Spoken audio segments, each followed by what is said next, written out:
네, 여러분 안녕하세요. 반갑습니다. 정윤성 교수입니다. 이번에는 여러분들이 강의실에서 만약 수업을 듣는다면 또 어떻게 들을 것이냐, 뭐 이런 걸 느끼게 해드리기 위해서 교수가 학교 강의실로 와서 직접 칠판 앞에서 지금 이렇게 섰습니다. 뭐 느낌은 별거 없고요. 소리만 엄청나게 크게 울리는 정도, 요 정도의 차이점밖에 없고요. 뭐 오히려 온라인 마이크로 이렇게 전달되는 내용이 더 깔끔하게 들릴 수도 있습니다. 어쨌든 교수는 여러분들 입장에서 한번 강의실에서 수업을 들으면 어떤 느낌일까? 그거를 한번 체험시켜드리기 위해서 이렇게 영상을 잠깐만 찍었고요. 혹시 또 뭐 일반 화학을 수업을 듣는 친구들은 이미 한번 교수가 이렇게 강의실에서 강의하는 영상으로 한번 공부를 해보신 적은 있을 거예요. 뭐 가능하면 이렇게 소리가 울리고 이렇게 좀 좀 부자연스러운 이러한 영상은 가능하면 교수도 안 찍고 싶은데 딱 요번 한 번만 이렇게 실제로 칠판 앞에서 마치 인간 강사처럼 한번 설명 한번 해보도록 하겠습니다. 자, 요번에 실험 4는요, 실험 4는 엄밀히 얘기해서 실험 2에서 이어지는 내용입니다. 실험 2가 어떤 주제였냐면은 기체상수 R값, 요것을 계산해내는 실험이었죠. 오늘 영상에서는요, 여러분 지난번 실험 1, 2, 3처럼 뭐 이론 다 설명하고 그 다음에 막 동영상 보여주고 막 과제 던져주고 막 이런 식으로 오늘은 진행하지 않겠습니다. 요번 주는 과제 내용도 좀 다르고 그 다음에 좀 여러분한테 좀 쉴 수 있는 분위기를 좀 드릴 거예요. 에브리타임을 보니까 뭐 가르쳐주는 건 조그맣게 했는데 과제는 이따만큼 준다 막 이렇게 얘기하는 친구도 있는데, 다시 한번 강조하지만 그게 대학교 과제 보고서 스타일이에요. 진짜예요. 네. 지금 여러분들이 극악으로 욕하고 있는 이 일반화학 실험 1은 여러분이 나머지 대학생활 2학년, 3학년, 4학년 때 쓸 보고서에 비하면 애교 수준이라고 보시면 됩니다. 그리고 이제 대학교를 벗어나서 직장으로 들어가면 뭐 알려주고 보고서 쓰라 그러나 안 알려주고 네가 알아서 보고서 써갖고 제출해. 미스터 김직원, 이직원, 뭐 이런 식으로 얘기하면서 상사가 이렇게 보고서 갖다 이렇게 써서 이렇게 제출하면 얼굴에다 보고서를 던져버리고 막 이게 뭐야? 다시 써와! 막 이런단 말이에요. 그 전에 대학교 4년 동안에 열심히 이거 연습을 하셔야 됩니다.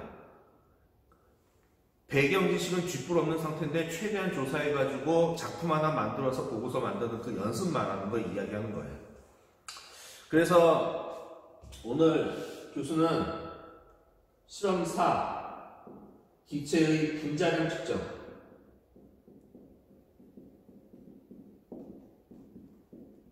측정과 연관되어 있는 배경 지식을, 배경 스토리를 오늘은 요 이론 내용만 간단하지만 양 좀 있습니다. 설명을 쫙 드릴 거고요. 그럼 여러분들 뭐 하면 되느냐? 지금 교수의 설명을 듣고 이 수업 내용을, 지금 이론 설명하는 거예요. 요 수업 내용을 요약 정리하세요. 참 편하죠? 수업 들으면서 요약 정리하는 거. 노트 필기한다는 거, 그거 얘기하는 거예요. 노트 필기를 종이 위에 하시기 바랍니다. 예. 하시고 설명이 딱 끝나잖아요? 그러면은 휴대폰으로 사진을 찍으세요. 내가 한 페이지, 두 페이지 분량으로 이 설명 들으면서 메모를 하거나 필기한 내용이 분명히 있을 겁니다. 그럼 그거 어떻게 해? 사진 찍어서 교수님, 저 수업 들으면서 필기 똑바로 했고요. 설명 제대로 잘 들었습니다. 이걸 증명할 수 있는 과제로서 과제 제출하시면 됩니다. 요번에 과제 주제는 되게 간단해요. 여러분이 막 서너 시간 보고서 막 찾고 뭐 자료 찾고 정리하는 고통을 안 겪으셔도 되는 주제로 일단 드리겠습니다. 이런 날도 있어야 될 거 아니야, 그치? 좀 덜 괴롭겠지? 그리고 한 가지 당부하고 싶은 게 있는데, 물론 나중에 또 설명하겠지만 과제를 일주일 전에 내드렸습니다. 그런데 이 과제가 뭔지 이렇게 창을 열어서 과제를 뭐 하면 좋은지 확인하는 날짜를 보면 일주일 전에 올려줬는데 오늘 마감 날인 오늘 과제창을 여는 훌륭한 친구들이 있어요. 과제 1이나 과제 2나 과제 3, 실험 1이나 2나 3나 여러분 지금 잘 보시면 앞에 실험 1, 2 같은 거 잘 보면 절대로 단 서너 시간 만에 금방 해결할 수 있는 그런 얄팍한 주제의 과제를 교수가 안 내주죠. 왜냐하면 어느 정도 시간 정도 투자해서 고민을 해야지 충분히 작품이 나오는 충분한 퀄리티의 그 수준이 되는 보고서가 작성될 수 있도록 다 감안을 해서 냅니다. 단순히 서너 시간 짧게 하루 반짝한다고 해서 나올 보고서는 그 보고서라고 할 수가 없어요. 더구나 실험 보고서인데. 그러니까 혹시라도 그냥 불만이 있으면 그 과감하게 요번에 한번 일반학 실험을 포기하시고 내년에 다른 교수님의 일반학 실험을 한번 수강해 보시기 바랍니다. 내가 자신한테 나는 그래도 알려준 게 많아. 네, 친절하게 설명해 드려요. 뭐 그 정도로만 이야기하고 넘어갈게요. 자, 오늘 요거 이론 설명하면은 과제는 아주 간단하게 심플하게 지금 영상 보면서 필기한 노트 필기 내용, 깨끗한 A4 용지나 공책에 필기해서 적은 내용, 또는 아이패드를 갖고 있거나 태블릿 PC를 갖고 있는 친구들, 이런 친구들이 무슨 뭐 굿노트라든지 필기 앱을 이용해서 필기를 했다. 그러면은 그 화면을 캡처해서 JPG 파일로 교수한테 보내시면 됩니다. 과제를 제출하시면 된다는 얘기예요. 무슨 말인지 아시겠죠? 되게 편한 과제 내드렸는데 또 싫다 그러면 과제를 업그레이드 해드릴게요. 그리고 지금 요번 영상 요거 딱 보시고세요. 영상이 하나가 더 올라올 거예요. 여러분 레포트를 어떻게 쓰면 좋는지, 어떤 식으로 적어야지 레포트를 잘 적었다고 얘기할 수 있고 막 이런 건지 이해 못 하시는 분들이 대부분일 거예요. 당연하죠. 고등학교 졸업하고 대학교 막 왔는데 보고서라는 건 처음 써보는 거잖아. 그치? 그거는 나도 감안을 해요. 그 충분히 이해는 갑니다. 그러니까 중고등학교 때 과제 같은 거 한 번도 안 해본 친구는 없을 거라고 생각을 합니다. 당연히 종이에다가 출력해서 담임 선생님한테 또는 과목 선생님들한테 분명히 제출을 하셨을 거예요. 거기에서 조금 능력이 조금 떨어진다. 아니면 과제 제출할 때 그 당시에는 얼른 대충 인터넷에서 있는 자료만 찾아서 붙여넣기만 하는 게 과제고 보고서였다라고 잘못 생각하는 친구들을 위해서 일단은 이 영상이 끝나고 난 다음에 추가 영상으로 여러분한테 알려드릴 거예요.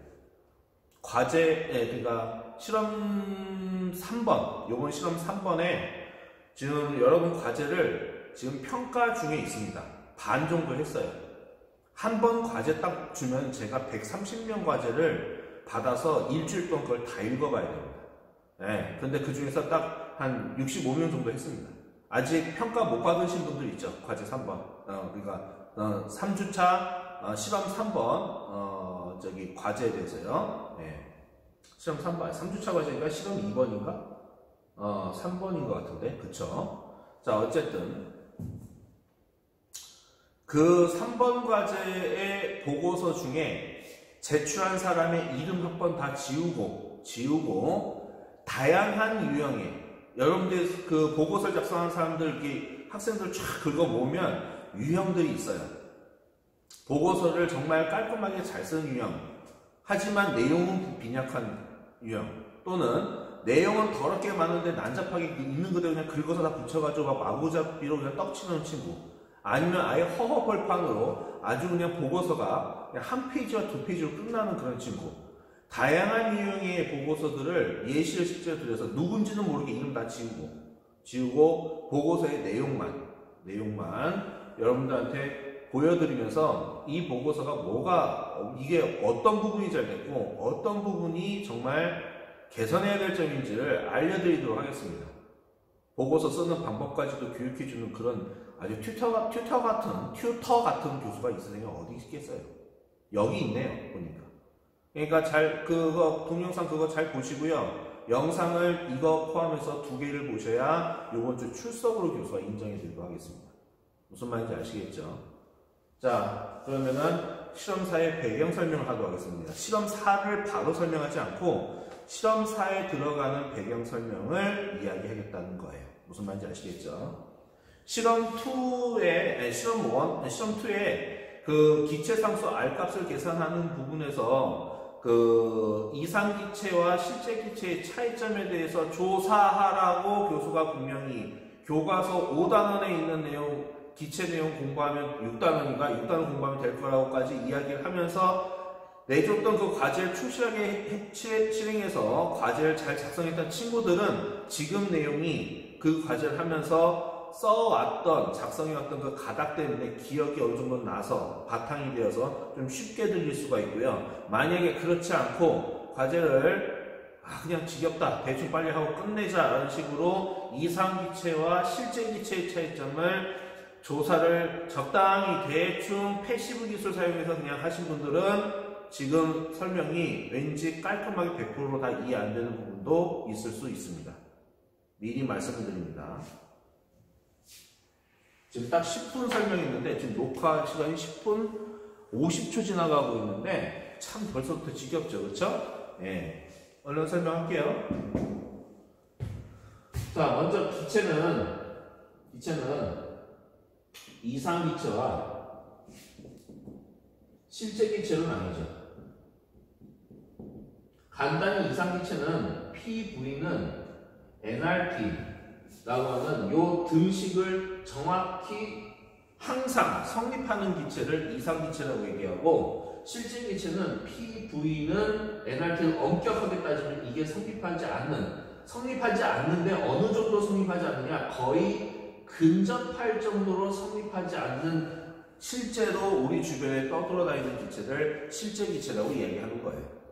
그런데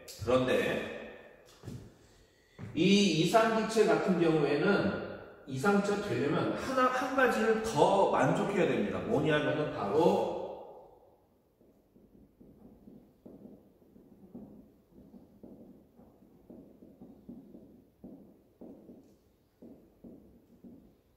돌턴의 부분압력 법칙을 100% 만족해야 됩니다. 무슨 말이냐면은 혼합기체의 경우 전체, 토탈이라고 하는 게 전체 기체 압력이죠. A라는 기체와 B라는 기체, C라는 기체가 한 통 안에 통합으로 짬뽕으로 잘 섞여서 섞여있는 그러한 혼합기체의 전체 압력은 A 기체만의 부분압력, B 기체만의 부분압력, C 기체만의 부분압력을 모두 더한 것과 같다라는 게 바로 돌턴의 부분압력 법칙의 스토리였어요. 이게 완벽하게 등식이 칼같이 딱 성립하는 게 바로 이상기체라는 겁니다. 하지만 실제기체의 경우는 이것마저도 완전 틀리진 않지만 얼추 비슷한 수준으로 적당히 들어맞는 그런 상황이 발생한다는 겁니다. 그래서 실제기체를 계산할 때에는 PV는 nRT도 좀 적당히 변형을 해주셔야 되고, 무슨 말이냐면은 압력값에서 적당한 값을, 그 다음에 부피값에서 적당한 값을 조사해 보셨으면, 그리고 책 찾아보셨으면 이 알파에는 어떤 변수가 들어가고 베타에는 어떤 변수가 들어가는지 충분히 아실 겁니다. 이걸 갖다 이 변수가 뭐냐면 변환인자라고 이야기합니다. 고정인자라고 이야기합니다. 압력값과 부피값에 대해서 고정인자를 갖다가 어떻게 대입해줘서 PV는 nRT라고 하는 공식을 좀 개선한 기체의 방정식이 탄생하게 됩니다. 자, 그러면 이러한 방정식을 누구의 방정식으로 부르냐? 실제 기체 상태 방정식, 이렇게 절대로 부르지 않고 이 방정식을 만들어낸 반데르발스 라고 하는 사람의 이름을 따서 반데르발스 방정식이라고 이야기를 합니다.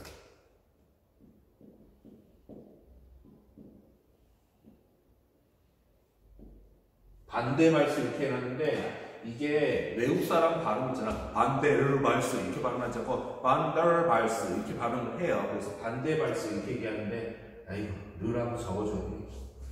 이게 어쨌든 우리나라 국정교과서 여러분이 공부하는 교과서에 적혀지는 사람의 이름이니까 일단은 이렇게 적겠습니다.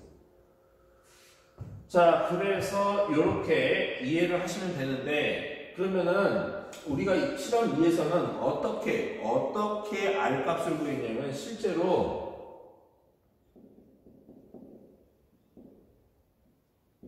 이 반데르발스라고 하는 이 사람이 한 실험을 여러분들이 똑같이 실험하신 거예요.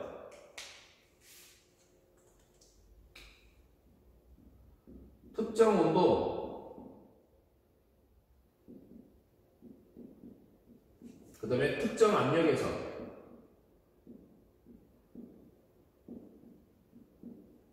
특정 압력이면 P겠네요. 그쵸? 네, P. 화면 바깥으로 교수가 나가니까 더 이상 적지 않고 밑으로 적을게요. 에서 산소 기체를 발생시킨다.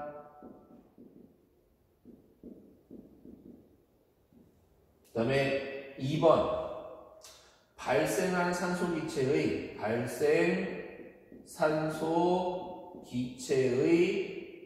질량과 그 다음에 부피를 측정한다. 이 부피를 측정하면은 그 발생한 기체의 질량하고 부피를 알게 되는 거니까 질량값, N값, 그 다음에 부피값, V값을 알게 되는 거죠. 자, 특정 온도는 그때 주변에 산소 기체를 받을 때의 물의 온도, 수상치환을 할 때의 그 물의 온도 이야기하는 거고, 그 다음에 이 물의 온도가 바로 그 기체의 온도가 되는 거죠. 그 다음에 특정 압력은 전체 대기압에서 수증기압을 뺀 거. 이게 바로 수분이 없는 건조된 완벽한 산소 기체만의 부피가 되는 거죠. 압력이 되는 거죠. 산소 기체만의 압력. 부피는 여기고, 자, 그래서 이걸 가지고 PV는 NRT 공식에서 T값, P값, V값, N값이 알려져 있기 때문에 결과적으로는 요거까지 다 알려줘서 요 R값만 바로 구해내면 되는 게 그 간단한 게 바로 두 번째 실험이었어요. 이 내용을 두 번째 실험 이론 동영상에서 분명 교수는 설명을 했어요. 똑같은 설명을 지금하고 똑같이 했습니다. 그런데 교수가 알려주는 거는 거의 알려준 게 하나도 없고 과제만 더럽게 많다. 이런 이상한 소리를 하는, 그리고 이렇게 글을 올리면 금방 와서 얘기하시는 그 교수님이 등장하신다고 에타에다 또 글을 올려놓은 아주 흉악한 친구들이 있던데 반성하세요. 보고서가 원래 그런 거지. 수업이 이런 거를. 더 이상 여러분한테 어떻게 더 떠먹여줍니까? 알려준 것만 요약하면 좋겠음. 그거 받아쓰기 아닙니까? 받아쓰기를 대학교 보고서였으면 좋겠다고 희망사항을 얘기하는 친구들이 어디 있습니까? 그걸 그래가지고 받아쓰기 하면 누가 잘 받아쓴다 평가하는 거는 초등학교 때 하는 거잖아요. 철자법 틀렸나 뭐 이런 거 확인하고 막 그러면 되겠네요. 또 그렇게 평가하면 대학교 레포트를 그렇게 평가하면 되겠냐. 또 말은 또 많겠지. 이런 얘기였습니다. 자, 그러면 실험 4는 어떤 내용이냐?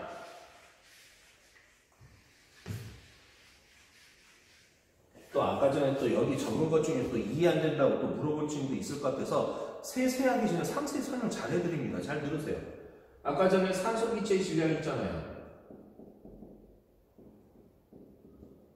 발생한 산소 기체 질량은 M이라고 한다고 했죠. 근데 여기는 소문자 N은 이거는 발생한 산소 기체의 몰수가 들어가야 됩니다. 영어로는 몰수. 몰수는 알갱이 수를 이야기하는 거죠. 분자의 알갱이 수를 뜻하는 거예요. 그래서 산소 기체 질량을 알면 이 알갱이 몰수, 산소 기체 분자의 알갱이의 수를 나타내는 단위인 몰 값은 산소 기체 분자 자체의 1몰당 질량에 해당되는 분자량, 즉 산소 기체 1몰을 모아놓으면 몇 그램이다 라고 하는 값을 나타내는 분자량을 계산해서 바로 위에서 말한 발생한 산소 기체의 그람수를 갖다 나눠주게 되면, 자, 단위 소거 그래서 결과값으로 몇 몰이라고 하는 단위가 정확히 딱 나오는 이렇게 해서 계산해서 이 값을 여기다 집어넣는 거였어요. 지금 이거 왜 설명하냐고 실험 4도 결국에는 단위로 정확히 맞춰가지고 계산하는 공식이 튀어나오기 때문에 이걸 설명하는 겁니다. 자, 그러면 이거 지울게요. 이제 안 보이면은 화면 잠깐 정지시켜 놓고 필기하시면 되잖아. 뒤로 돌려가지고. 그쵸? 자.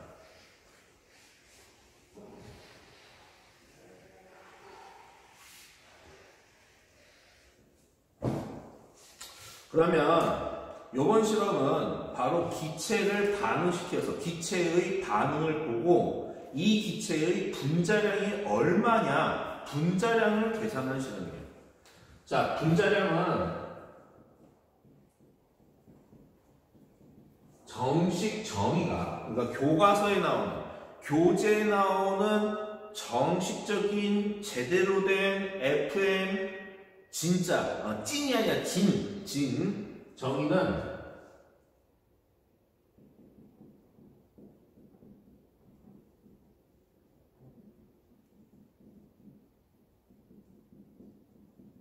다시 말하면은 분자의 1몰당 질량 다른 말로 얘기할 때 똑같은 말입니다. 분자의 몰 질량 같은 말이에요. 다른 말이랑 헷갈려 하지 말고 이 말이 이거 똑같은 말이에요. 이걸 분자량이라고 이야기합니다. 그래서 1몰당 질량이기 때문에 단위가 그램 퍼 몰 이게 분자량의 단위가 되는 거예요. 또 화학을 너무 몰라서 화알못이기 때문에 고등학교 때 화학툴 안 해서 대학교 오니까 화학처럼 무서운 괴물이 없더라. 너무나도 정신 멘탈이 연약한 친구들 위해서 또 설명해 드리면 1몰이라고 하는 거는 작은 입자들을 딱 이 정도 숫자만큼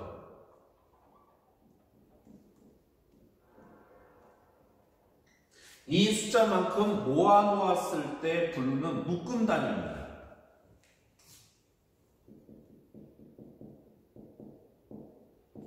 묶음 단위가 뭔지 모르는 친구들은 간단히 설명해서 연필 12자를 한 다스, 그 다음에 계란 한 판을 계란 30개, 그러니까 계란 30개를 한 판이라고 묶어서 이렇게 간단하게 부르죠. 마찬가지입니다. 그러니까 지금 원자 알기나 분자 알기는 눈에 보이지도 않을 정도로 너무 작기 때문에 한 개, 두 개 이렇게 세기가 쉽지가 않아요. 눈에도 보이지 않으니까. 그런데 사람이 손에 쥘 수 있을 정도만큼의 충분한 양, 눈으로 충분히 확인이 될 정도의 충분한 양에 해당되는 기준이 바로 이 6.02 곱하기 10의 23승계라고 하는 숫자입니다. 이 숫자를 아보가드로 수라고 해서 넘버 오브 아보가드로 이렇게 표현하는데 이 아보가드로 수만큼 물질이 뭉쳐져 있을 때 그때를 1몰만큼 물질이 뭉쳐져 있다고 이야기를 하고 이 숫자만큼 분자를 모아서 질량을 쟀을 때를 바로 분자량이라고 한다. 이렇게 공부를 해 두셔야 돼요. 체계적으로 이해를 하셔야 돼요. 숫자는 잘 보이시죠? 네, 숫자는 잘 보이고 있는 거 같아요. 파란색 그 펜이 안 나와서 희미하게 보이는데 이건 이제 쓰지 않고 빨간색하고 검은색으로만 설명하도록 하겠습니다. 자, 그럼 여기 좀 지우고 분자량이 먼저 설명했으니까 그러면은 실험 4 같은 경우 이런 걸 잘 보면 분자량이라고 하는 거는 측정을 할 때 실험을 할 때 밀폐되어 있는 공간 내에서 오차가 벌어질 수 있는 모든 가능성을 다 줄여서 측정을 해야 됩니다. 실험은 오차 발생이 일어날 수 있을 만한 요소를 최대한 배제를 해야지 정확하게 실험이 되기 때문에 자, 어떻게 실험을 하는지에 대해서 간단히 설명을 드릴게요. 이건 얘기하면 안 되고 이거는 다음 주 영상에서 실험 과정하고 이런 데 설명드리고 배경 지식을 설명드린다고 했으니까 딱 절제해가지고 설명드리도록 하겠습니다. 분자량이라고 하는 것은 기호로 대문자 M이라고 좀 표시를 합니다. 네, 대문자 M을 표시를 해요. 자, 기호인데 이 대문자 M이 이렇게 대문자 M이 있고 그 책을 보면 우리 실험책 말고 일반화학책을 보면 이렇게 약간 이탈리체로 퍼져 있는 듯한 대문자 M 딱 두 종류가 이 세상에 존재합니다. 자, 그러면은 이 그 각이 져 있는 똑바로 써 있는 이 M은 이거는 몰농도라고 하는 농도 단위를 나타내는 기호일 가능성이 높고 실제로 기울어져 있는 이 모양이 바로 분자량을 나타내는 기호예요. 근데 이제 그 뭐지 이렇게 기울여져서 쓰는 거 뭐 이게 정확히 각 잡아서 이렇게 대문자 M으로 딱딱 각 잡아서 쓰는 거 이거의 차이가 일반인은 일일이 구별해서 쓰기가 쉽지가 않아서 일단 대문자 M을 적어놓고 분자량을 이야기하는 건지 몰농도를 이야기하는 건지를 정확히 그때그때마다 이야기를 해줘서 주변 사람들이 알게끔 얘기를 해줘야 돼요. 자세히 설명하고 모든 정보를 다 알려주고 있는데 벌써부터 눈이 감기고 쓰러져가는 친구들이 이 영상을 통해서 있을 거라고 생각합니다. 제발 그래놓고서는 욕은 하지 마세요. 나중에 가서 교수 욕하지 말라고. 자, PV는 nRT라고 하는 공식에서 이 분자량을 구하는 팁을 우리가 알아낼 수가 있습니다. 아까 교수가 여러분한테 뭘 적어드렸죠? 여기 n, 요 n 값이에요. 요 n 값. 요 n 값은 몰수를 나타내는 값이라고 얘기를 하면서 식을 이렇게 적어드리지 않았나요? 단위예요. 여기 가로 있는 건 단위 값이에요.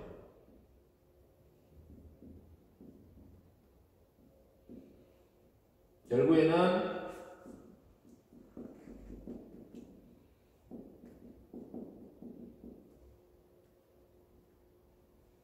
이걸 이야기하는 거죠. 그렇죠? 이걸 이야기하는 거죠. 예, 이거 이야기해요. 이 분자량이 있네. 무슨 얘기를 하고 싶으면 대입을 한번 해보라는 겁니다. 대입. 아까 이걸 알려드렸으니까 대입을 한번 해보라고. 그러면 빨간색 씁니다. 빨간색으로. PV는 자, 분자량 분의 물질의 질량 곱하기 RT.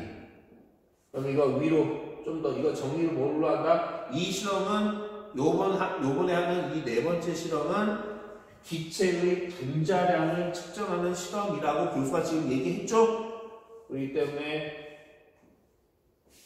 분자량은 M 보내고 PV 이쪽으로 보내면 생성되는 기체의 질량에다가 압력값과 부피, 그 다음에 기체 성수값과 T 이걸 갖다가 대입을 해서 기체 분자량을 계산할 수 있다는 거예요.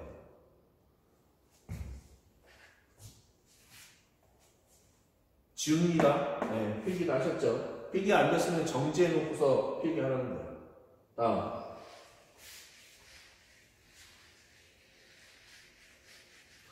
하나 다시 언급하면 요거는 실험 중에 발생한 기체의 질량, 그램.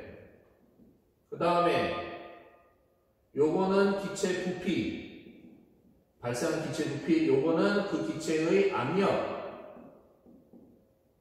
그 다음에 요거는 기체 상수 알파 0.0821.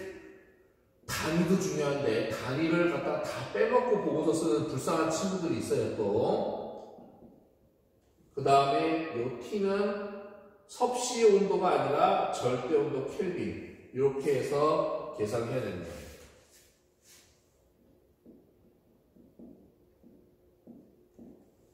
그 기체의 온도 됐나요? 이 실험은 대충 간단하게 설명하면 밀폐된 용기가 있는데 여기에 수분, 물 같은 거 있잖아요. 물 같은 걸 딱, 액체 같은 걸 딱 두고서 밑에서 가열을 해요. 가열을 하면 이 물 같은 게 열받으면 어떻게 기화가 돼서 비어있는 공간으로 분자들을 가득 채우겠죠.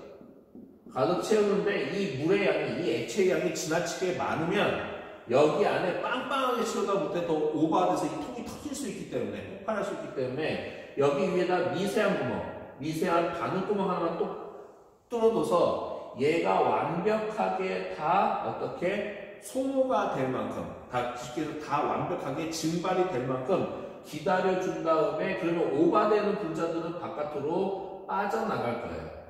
빠져나가면 빠져나간 다음에 이게 탁 막는다는 얘기지. 자, 무슨 얘기를 하고 싶은 거냐면 이 상태로 무게를 잽니다.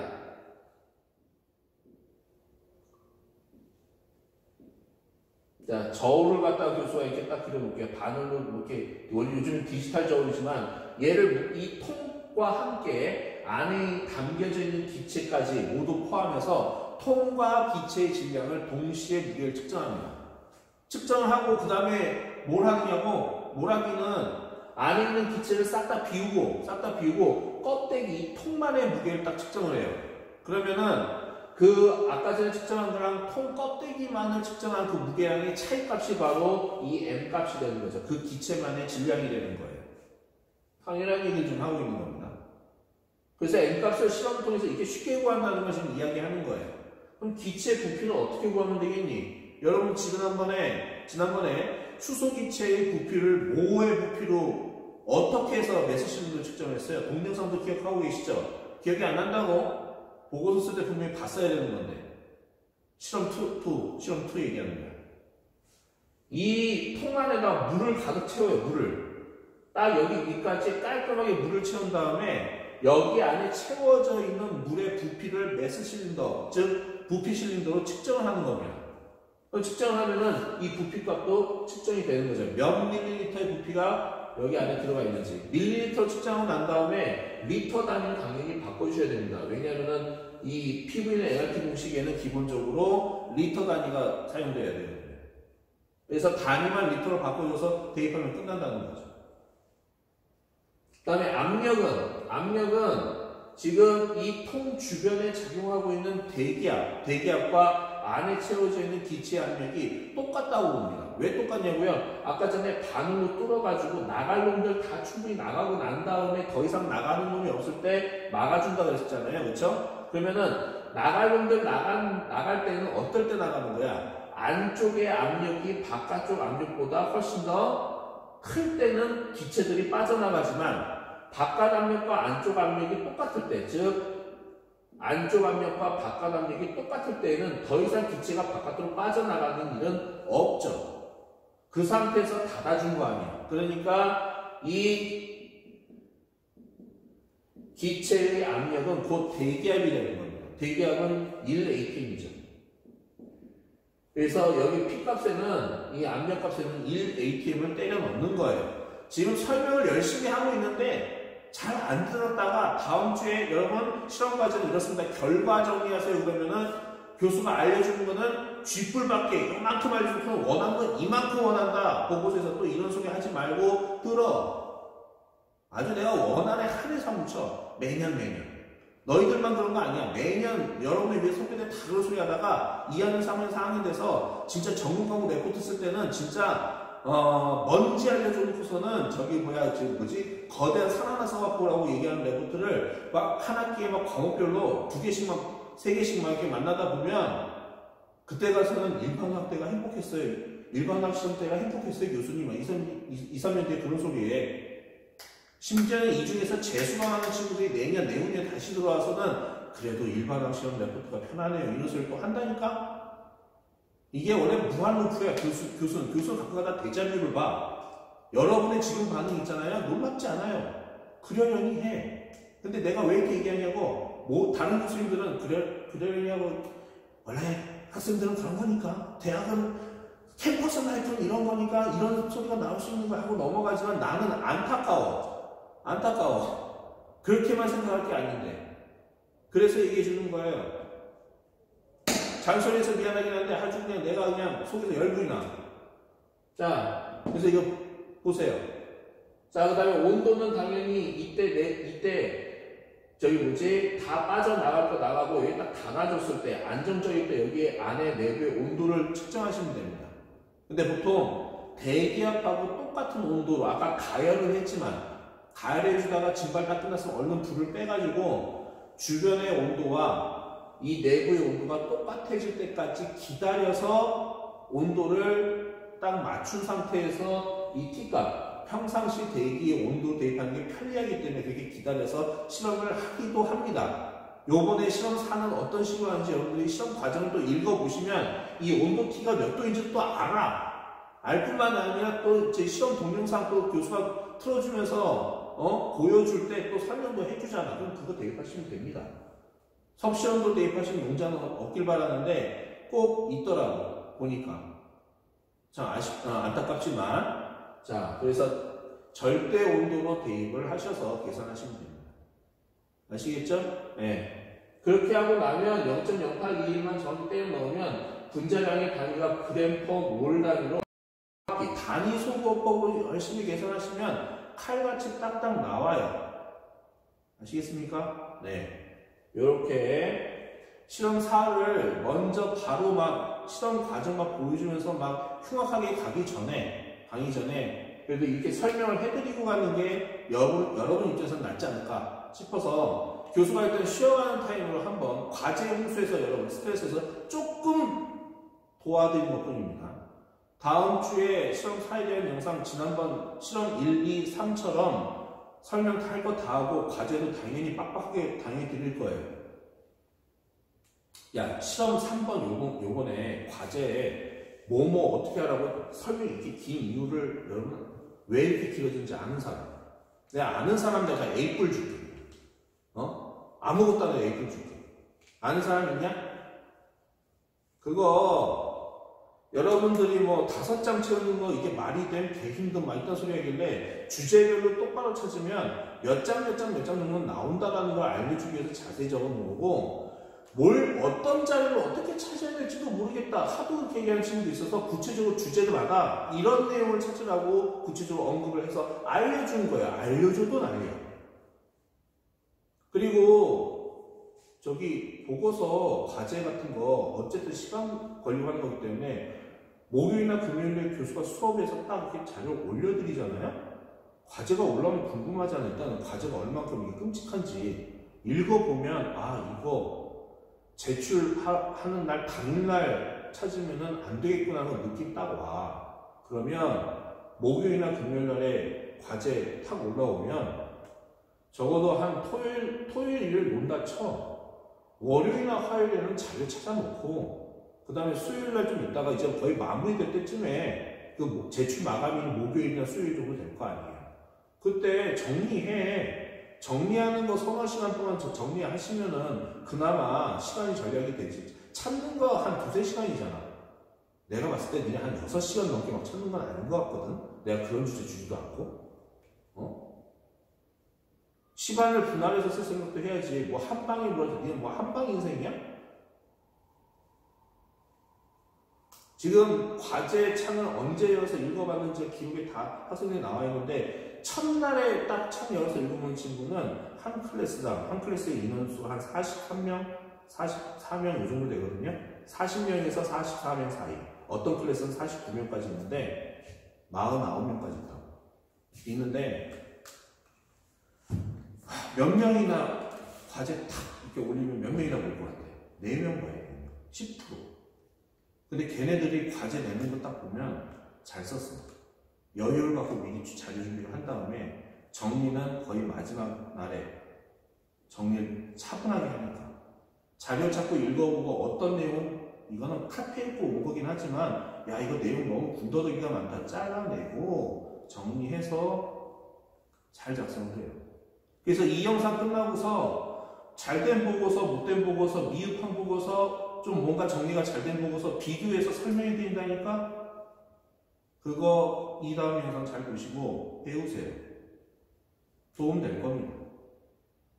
보고서 작성하는 거 깔끔하게 보이고 교수가 납득할 만한 수준의 보고서라는 게 어떤 양식인지를 이번 기회로 공부하시면 2학년, 3학년, 4학년 내내 동안 더 나아가서 그 이후까지도 많이 도움되실 거라고 교수는 생각하는데 아니라고 생각하는 사람들은 그냥 대충 봐.